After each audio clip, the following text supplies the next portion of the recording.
Welcome to the Chalk Talk Gym podcast, where we explore insights into healthcare that help uncover new opportunities for growth and success. I'm your host, Jim Jordan.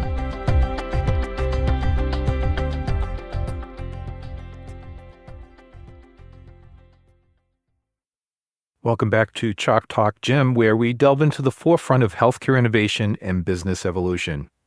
Today, our guest is Nick Stefanizzi, a renowned expert with over 15 years of experience spanning both for-profit and nonprofit sectors in the healthcare industry. He's currently serving as the CEO of Northwell Direct. Nick has led groundbreaking initiatives in direct-to-employer healthcare solutions, driving cost efficiency and improving care. In this episode, we explore the transformational shifts in employer-sponsored health plans, the integration of advanced data analytics, and the pivotal role of employers in reshaping healthcare delivery. Nick shares insightful perspectives on leveraging technology for patient care, managing financial pressures, and the future of direct-to-employer models. Nick, tell us a little bit more about yourself. My name is Nick Stefanizzi. I have the privilege of serving as the CEO of Northwell Direct, which is Northwell Health's direct-to-employer business organization, launched in 2020. Outside of that, I have spent the last 15 years working across both the for-profit and the not-for-profit sides of the healthcare industry. And I've had the pleasure of getting to learn and grow and have functional roles within a range of different areas that have included time spent in technology, time spent in operations, working in human capital leadership, as well as spending time in a startup that was focused on patient navigation and patient engagement. So I've really had the opportunity to work across a broad swath of the industry and feel lucky every day to work in healthcare. And I think you're also a Boston University grad, aren't you? I am a Boston University grad. I just got to do a little BU plug in there. So we're in good company. Yeah, I did my undergrad at BU. My concentration was in foreign policy and security studies. So quite a bit different than where I've spent my career, although I did minor in public health. But what I say often is, and this hopefully is a good plug for BU, sticking with the theme, Jim. I got a good solid education at BU, but more importantly, the sort of subject matter, while the work that I do every day is different, the environment and the complexity and the need to think about how do you work with a range of different stakeholders are all things that were a core part of the course of studies that I was in. So I often feel like I'm drawing upon those lessons in the work I do every day. I thought of that instantly when you said that.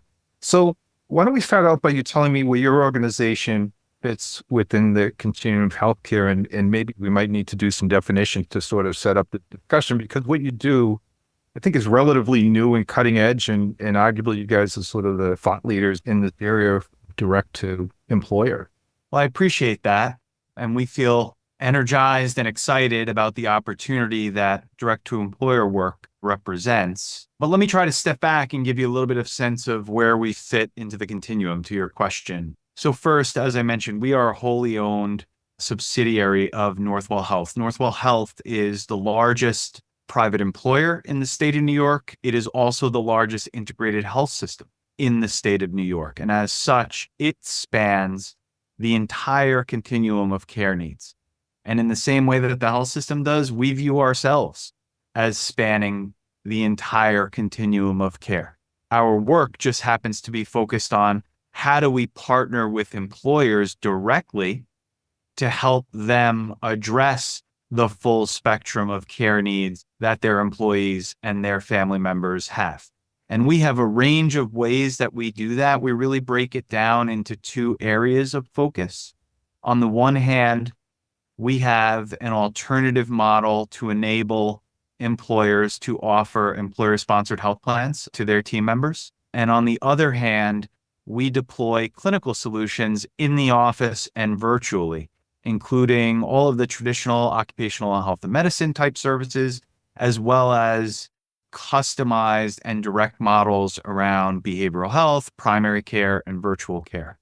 So I illustrate those just to give you a sense of the breadth of the work that we're able to do and the fact that it does truly cover the full continuum of care needs. So maybe we should start off for the audience, the traditional insurance models. So the insurance company would be sort of between the employer and the patient, correct?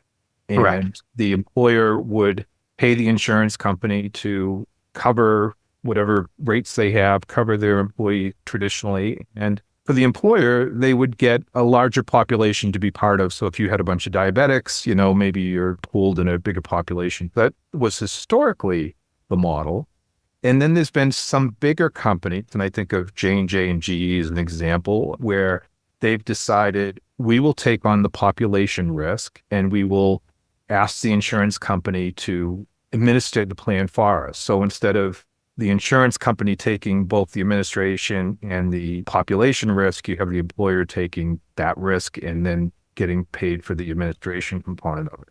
That's sort of evolution one. And then we've got an evolution in integrated delivery network, right? We had group purchasing organizations for years that would go between the manufacturers and the people that are using the products, and they would cut bigger deals and try to negotiate. And IDNs came in and said, wait a minute, we have much bigger organizations ourselves. We can do that for ourselves. And it seems to me that they're starting to say, well, that worked out really well for us. We know our populations. How can we help employers be able not to have to go through the insurance company, have a direct relationship with providers? You're correct.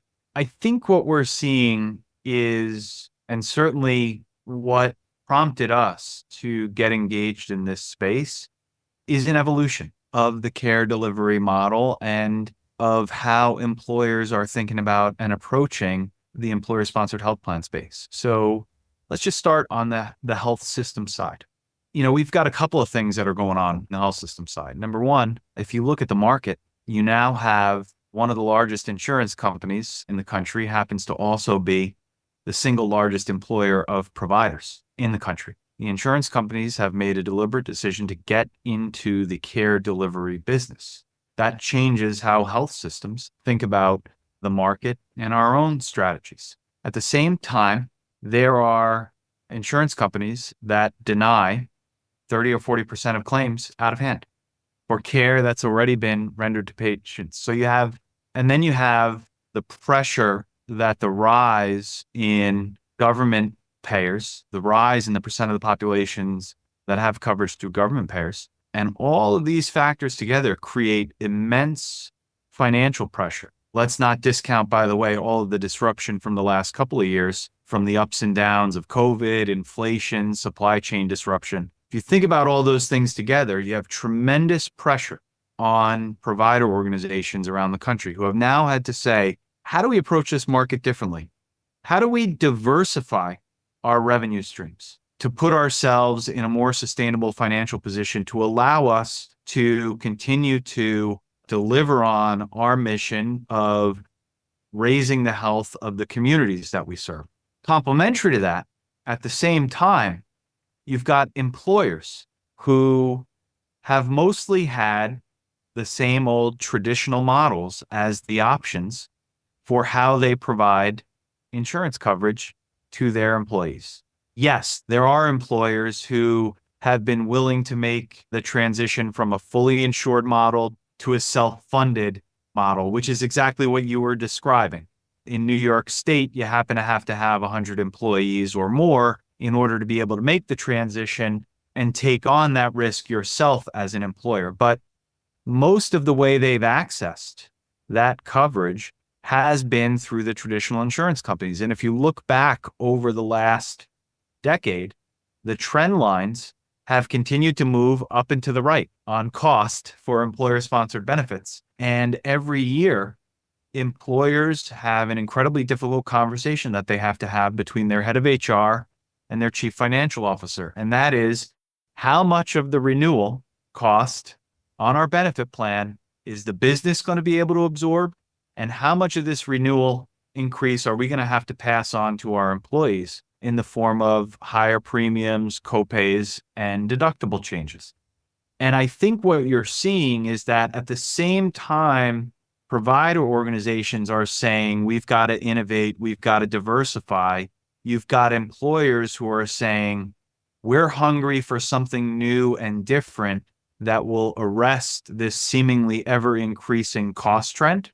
And that has created an opportunity and an opening for innovative direct to employer solutions and direct relationships between providers and employers. I think the other piece of that, the employers are probably starting to ask, how much of this rate increase is going to the people that are actually taking care of my employees, and how much is going towards the administration, whatever administration is, right, in the system. And it seems to me that this model might provide a little closer cause and effect to those people taking a look at that data. I think you're exactly right. And I'll give you an example because it might help to make it real. We have one of our clients who's adopted the Northwell Direct solution to support their employer-sponsored health plan. This is a not-for-profit organization with a footprint that spans Long Island, Queens, Brooklyn, and the Bronx. They have about 1,500 employees. They had a long-standing relationship with one of the national insurance carriers, and they were in a fully insured model paying about $22 million annually in premium to provide coverage to their employees and their dependents. We were able to move them to a self-funded model and to the Northwell Direct platform for their employer-sponsored plan. Their maximum annual exposure for healthcare costs went from $22 million annually to $17 million annually. Now that's $5 million annually that can be reinvested back into their organization that cares for patients with really hyperchronic, really critical illnesses. Think about the benefit that creates for the communities that we're all a part of and that we serve. In my youth, I ran a factory of 1,250 people or so. And there were moments in the time that we were doing it where we'd have to say, can I keep an employee or can I keep my employees with healthcare?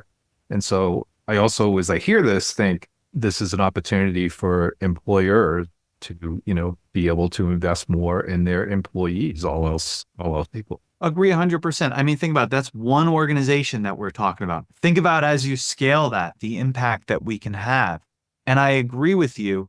This is a strategy that can help employers recruit and retain the kind of talent that we need. Because I think COVID changed a lot in our society. I think COVID had a really important impact on the relationship between employer and employee and the expectations that employees have of the employers that desire to be a great place to work. And I think more and more employees are looking for investment from their organizations in the things that will keep them healthy, well, and resilient, keep their families healthy, well, and resilient, versus maybe some of the perks that got talked about in the early 2000s and the mid 2000s prior to the pandemic. So let's talk about on the provider side for a minute, the benefits. So please correct me if my information is dated, but last time I looked, the average hospital system is bottom line making under 4%. Whereas when you look at insurance companies and manufacturers of drugs and other things, their margins are so much higher. Is this an opportunity also while you're sharing the benefits to the employer that you actually get to help out the providers a little bit? How's that work? Absolutely. And a 4% margin is something to be envious of in the provider space. Look, as I said, hospitals and health systems around the country are facing enormous pressure.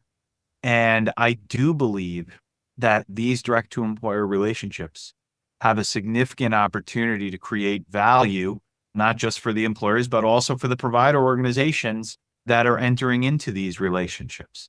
If I think about the way that we support employer-sponsored health plans, we provide a high-performing network that we make available to that employer and their team members. And we encourage the employers through benefit design to steer their members into that high-performing network. We typically will wrap our proprietary network with a national network from one of the traditional carriers to mitigate disruption, to allow for national coverage, Trip, yeah. tiered benefit design. And what we do is encourage the employers to encourage their employees, again, through benefit design, to take advantage and use providers and facilities within that proprietary Northwell Direct network. That's What great. that does is create opportunity for those provider organizations to create relationships with new patients. And through providing a more direct, better, often customized experience to generate more loyalty that will ultimately translate into financial benefit for those organizations. So when I think of this model, and I think, you're probably doing value-based programs, but physicians generally charge us DPT code.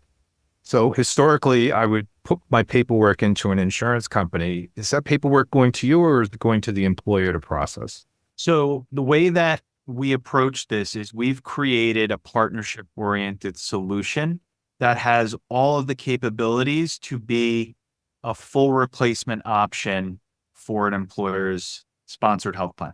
So we provide the network and we provide care management programs, and we've partnered with third-party administrators who provide all of the claims processing, administration, and customer service capabilities.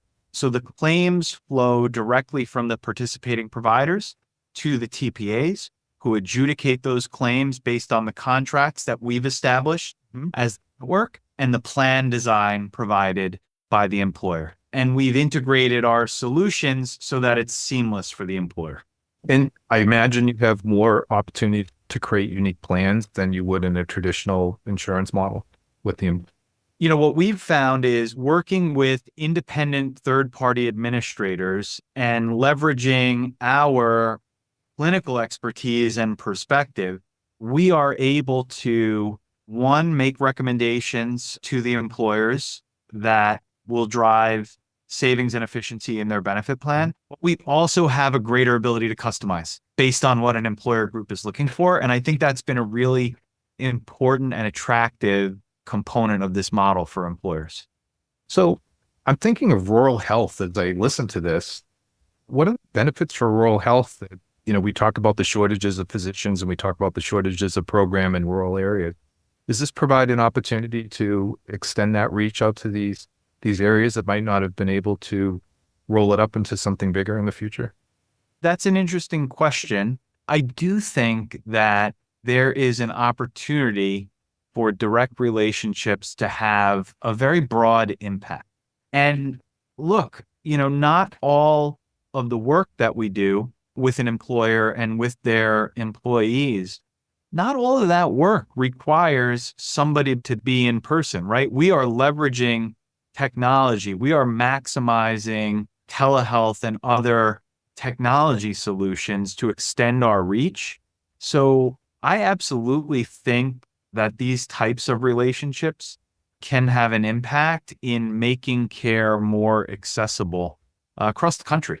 So we were talking earlier and you said, healthcare is a regional thing, which is very true. So when you look at your model and that you tend to be associated with an integrated delivery network, how many models like this throughout the country are there? Are we at 20 models like this, 50, 100? There's 5 of you? I'm just trying to understand. It's definitely not 50 or 100. There are probably a dozen to 2 dozen large health systems around the country that are really investing in direct to employer as a strategy in a scalable way and in a structured, sort of dedicated way. And what's really great is been comparing notes about how they're approaching the market, what they're hearing and seeing, and the fact that we're well distributed across the country means we're not competing with We can talk to each other, right? We can talk to each other. But I do believe that healthcare is incredibly local. But that's not to say that local needs to be small. As I think about our market, we wouldn't have been able to, with just our own health system footprint, be able to effectively serve as the network for an employer-sponsored health plan. What we've done is go out to provider organizations within our immediate geography, people that historically we viewed as competitors, And we talked to them about the strategy. We offered them an opportunity to be a part of this solution and make an impact for these employers. And one of the most incredible things is we've had a number of provider organizations that have said, we want to be a part of that. And what it's done is broadened our reach into Brooklyn, into the Bronx, into northern New Jersey, up into Sullivan and Orange counties, north of Westchester in New York, places that our traditional footprint didn't reach. But if you think about that breadth, and by the way, we're a big health system. As I said, we're the largest in New York. If you think about the way we've been able to expand the footprint within which we can serve employers through these relationships, it's really amazing the reach that you can have, even with a more local mindset. So what are the challenges your organization's facing with this model?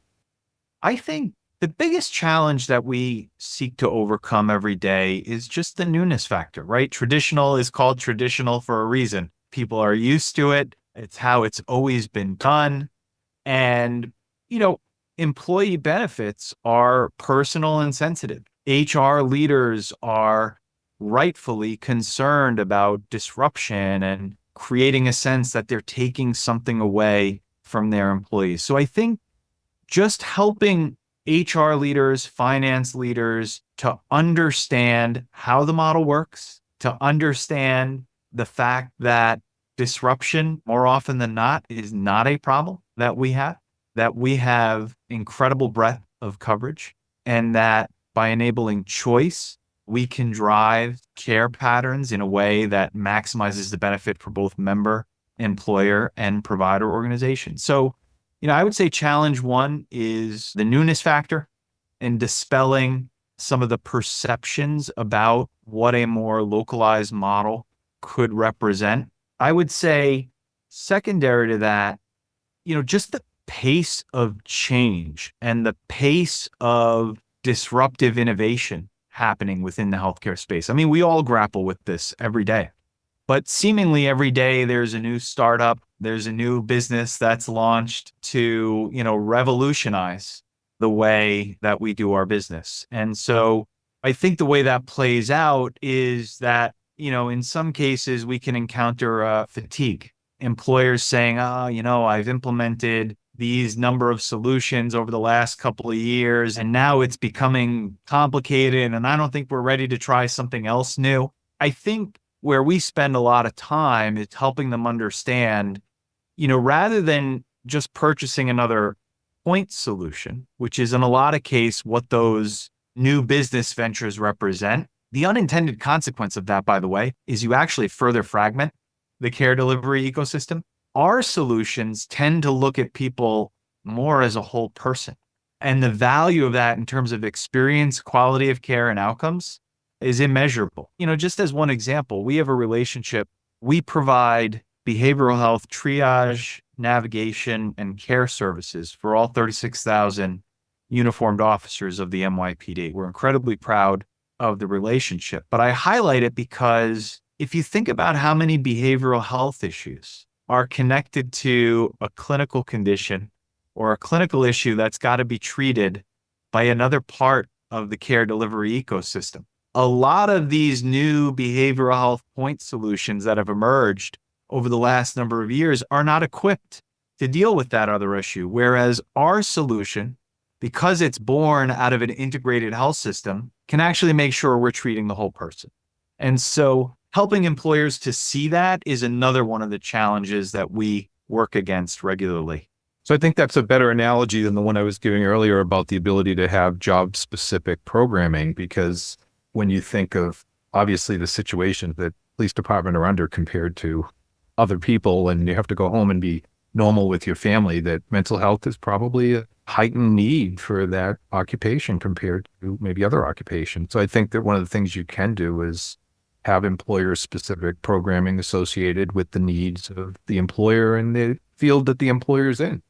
Absolutely. I think it's one of the real benefits. We say all the time, and we live it every day. Our favorite thing to do is to sit across from the employer and really both talk about what they view as the needs of their specific population, but also look at the data that they have available through their claims history and other information about their team members to determine what clinical interventions, what clinical programs will have the greatest outcome, will move the needle in terms of the health and wellness of their population. So you've been at this now for what, 2.5 years? We launched the business in the first quarter of 2020. It's an interesting point, though. We had to make a really hard pivot. We launched the business after years of planning, right during that peak of the first wave of COVID. And no employer was in a position during that period to talk about, oh, I think I need to make a change to how I'm administering my employer-sponsored health plan, or, oh, I think I need a behavioral health program. They were just trying to make it through navigating what was going on with the pandemic. And so we pivoted and spun up a number of different COVID offerings that we were able to bring out to local, regional, and national employers. And then what we saw as 2021 turned into 2022, employers were ready to engage on other areas of health and well-being needs. And we placed our first groups on the Northwell Direct Network platform for their benefit plan on July 1st of 2022. And we're now over 120,000 members that use the Northwell Direct Network for their employer-sponsored health plan. So it's been pretty dramatic growth. And I think it's representative of the pent-up demand for something new, something different in the employer community. So I'm curious, the pathway to get there is different, but are you at a point where the plan that you made, you've exceeded it? We have definitely exceeded our plan. So that's interesting, right? So our plan has evolved. So investors call that a black swan event, right? Make plans, and then the theater of the market changes in terms of how you have to play it. And strangely, that might have made people realize the importance of this programming. It's a very interesting pivot. I think so. And I think, look, as a healthcare organization, part of our DNA is knowing that we have to be flexible and adaptable. And so as the market evolved, we evolved our approach. And as we saw the market moving back to where we thought it was going to be, back to where our initial focus was going to be, we pivoted again.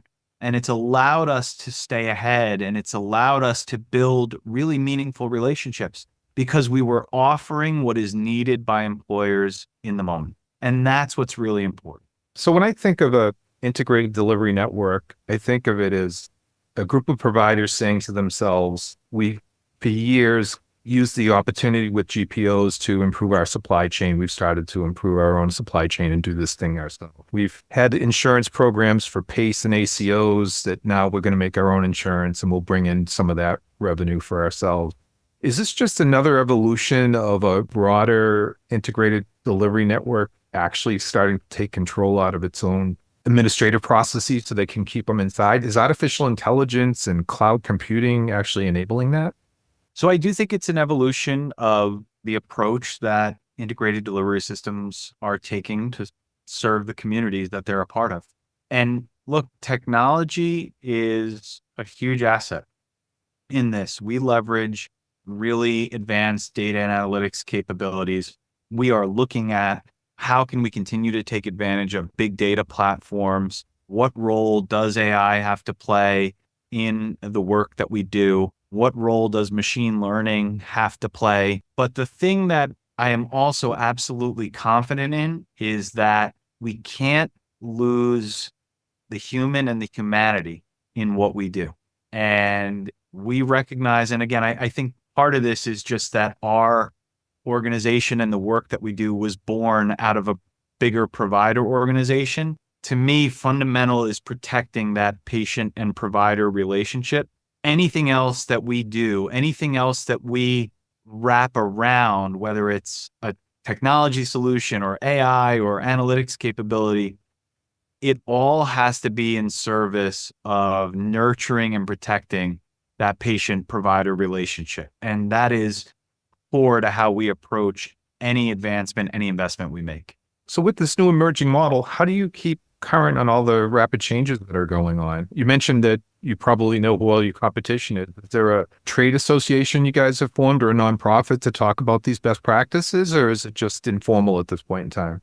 So look, there's informal relationship with peers and counterparts around the country, which is incredibly helpful. Then there's different industry events and forums. I wouldn't say there's one specific to direct to employer work, but if you look at, there are trade associations and conferences across healthcare generally. There are trade associations for self-funded employers specifically that cut across both what they do on a health plan side as well as what they do with some of their other insurance programs. So we try to be a part of the healthcare specific and the non-healthcare specific conversations that go on, because I think there's value in a sort of diversity of perspective.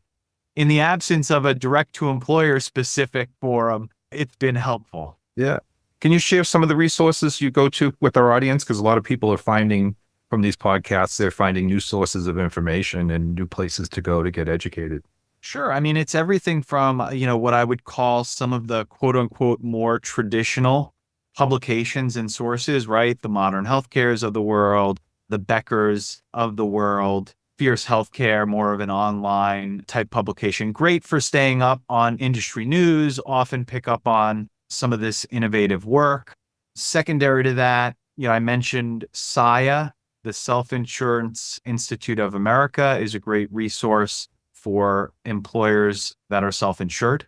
Again, whether that be healthcare or otherwise. And then, honestly, there are people in the social space that are talking about this. So, Dr. Eric Bricker and his famous whiteboard that you see all the time on LinkedIn does a great job, not just about this topic, but breaking down complex topics across healthcare. And then certainly, look, we are trying to be a resource and an asset within Northwell Direct about this work and about the opportunities that employers have to make real impact. So these models of also evolving on direct to patient is where doctors go to people's homes or nurses go to people's homes and provide. Have you got involved in that at all? So I think, the notion of care in the home is going to be an important part of the overall care delivery ecosystem as we go forward.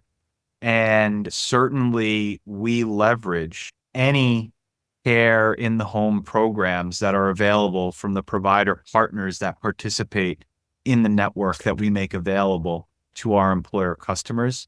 And I think we're going to continue to see more and more of that as we go forward. And I do think that it'll be a part of our strategy because, look, there's certain care that doesn't need to take place within the four walls of a hospital. We've already seen that transition over the last 10 years. If you look at the shift of procedures that have moved outside of the hospital and into things like ambulatory surgery centers or urgent care centers, to me, the notion of care delivery at home is just another extension of that same theme.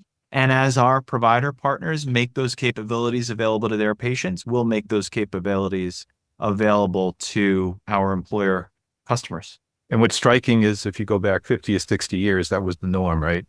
The doctor visiting you at your home. And so it's been interesting how we sort of shift back.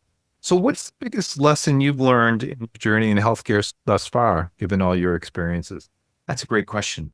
I think about a quote that the CEO of Northwell Health, Michael Dowling, reiterates to the senior leadership team of the health system constantly. And that is that we don't have jobs. We have an obligation.